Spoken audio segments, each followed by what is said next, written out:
Сәлем достар, кезек сабақ жалғастырамыз. Бүгінгі сабақта біз сіздермен Arduino микроконтроллермен жақынырақ танысатын боламыз.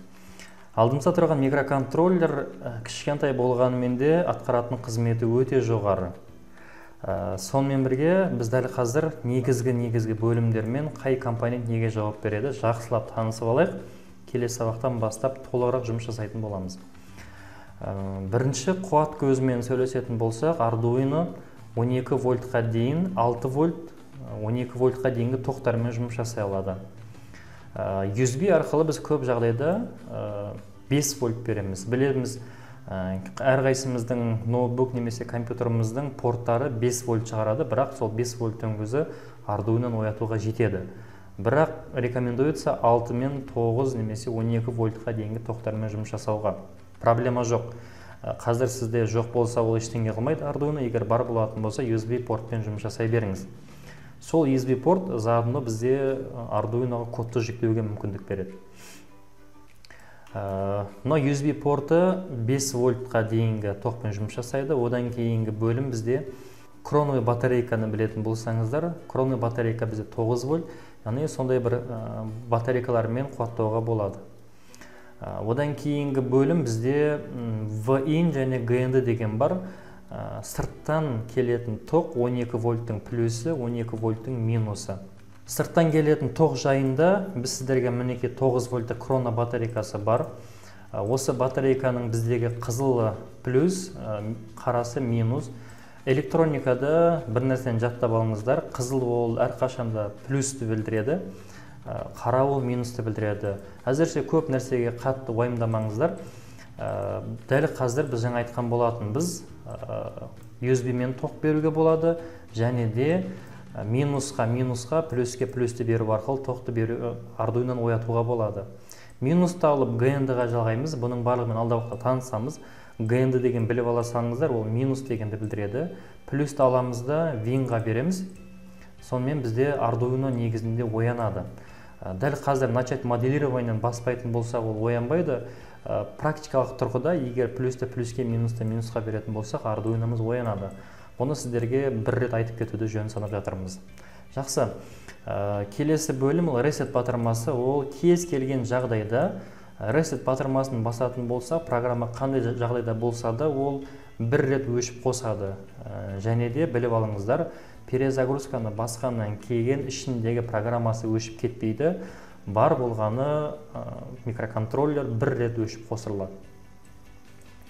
Atmega 328 ол Arduino'ның миы, мінеке алдымызда. Ал қалған бөлімі, яғни Arduino платасы, бұның барлығы көмекші болып табылады.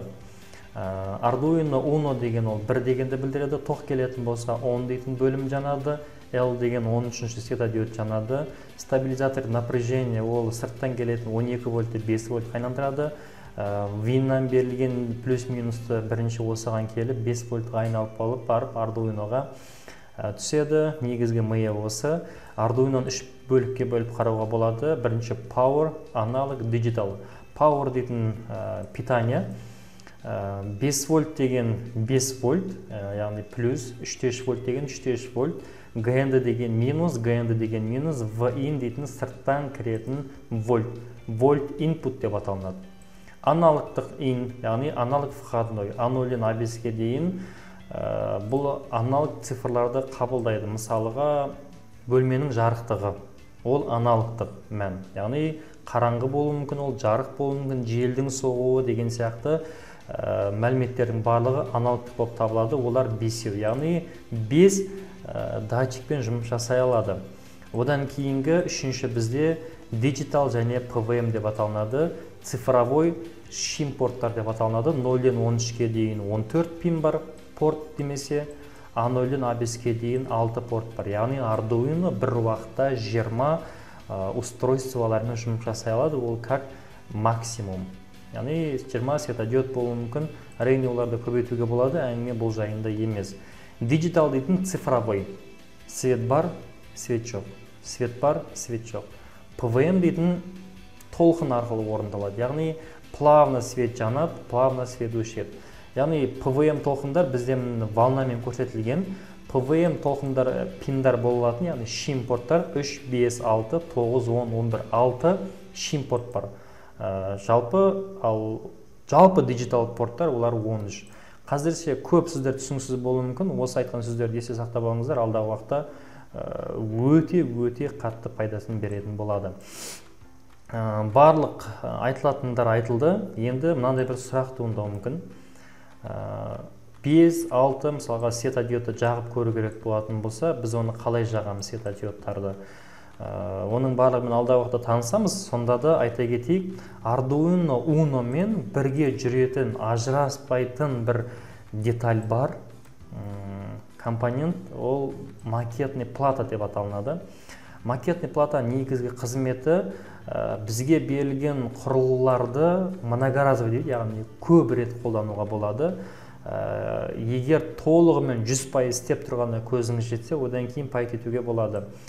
Дәл қазір біз макеталық тақтамен жақынырақ танысып кетейік, себебі алдағы уақытта бұл жайында сөзді қозғамайтын боламыз. Макеталық тақта бұл бар болғаны бір темір. Білесіздер, темірден тоқ өтеді. Мына темір ұзыннан жатыр. Яғни мына жерге мен плюс әкелетін болсам, пиндарды қалай жалғайды? 5 вольтқа бір рет басам, мышканы жіберем. Плюске бір рет басам, мышканы жіберем. Мына сымды түзеулеу үшін үстіне 2 рет басам, кез келген жерінен қалағанынша тартам. Мінекей қазір түзу болғанын жайында білдіреді. Біз айтқан болатынбыз, плюс деген әрқашанда қызыл. Сол үшін кез келген сымды бір рет белгілеймді, цветін красный деймін. Осымен қызыл түс болды. ГН-ді минус кез келген қолдансақ болады. Бізде 3 минус бар. 1, 2, 13-тің үстіндегі минус. Кез келген минусын аламыз да минусқа жалғаймыз. Үстінен 2 рет басамында минусты реттеп қоямын. Минус бізде жасыл немесе қара. Черный. Мінекей, бұл нені білдіреді? Дәл қазір бізде Arduino'да 30 минус, 30 плюс бар деген сөз. Егер ол жетпейтін болса, кез келген жерінен аламыз да минусты минусқа тартамыз, плюсті плюске тартамыз. Сонда бізде дәл қазір 60 минус, 60 плюс бар. Бұл нені білдіреді? Кез келген уақытта плюс-минустарды осылай көбейте беруге болады. Әзірше көп нәрсе түсініксіз болуы мүмкін, алдағы уақытта барлығымен таныс болады деп ойлаймыз. Кез келген жағдайда осылай біз Arduino мен бредбордты осылай байланыстырып аламыз. Кез келген жоба жасайтын кезде плюс пен плюсті, минус пен минусты байланыстырып аламыз. Келесі кез келген датчик жалғаған кезде бізде цифрлар мен әріптер берілген, олар көлденеңнен орналасқан. Дәл қазір бізде F-та тоқ болатын болса, G, H, I, J-да ғана тоқ бар. Яғни светодиодтар осылай тігінен түседі. Сонда дәл қазір менде 1, 2, 3, 4 минус бар, 4 плюс бар. Светодиодты айналдырып жалғауға болмайды. Яғни бұлай жалғайтын болса, минус пен плюсы бір қатарға түсіп қалатын болса, әрине светодиод жанбайды. Жақсы, оның барлығымен уақыт өте келе танысамыз. Бүгінге қысқаша осымен сабақты аяқтауға болады. Arduino'мен таныстық және де макеталық тақтамен таныстық. Келесі сабақтан бастап светодиодпен танысып, алғашқы бағдарламамызды жазатын боламыз. Сіздермен бірге болған Есенбек Құрбан. Видеода түсінбеген сұрақтар болса, комментарийге қалдырыңыздар. Міндетті түрде жауап беретін боламыз, егер біліп жатсақ. Келесі сабақта жүздескенше сау саламатта болыңыздар.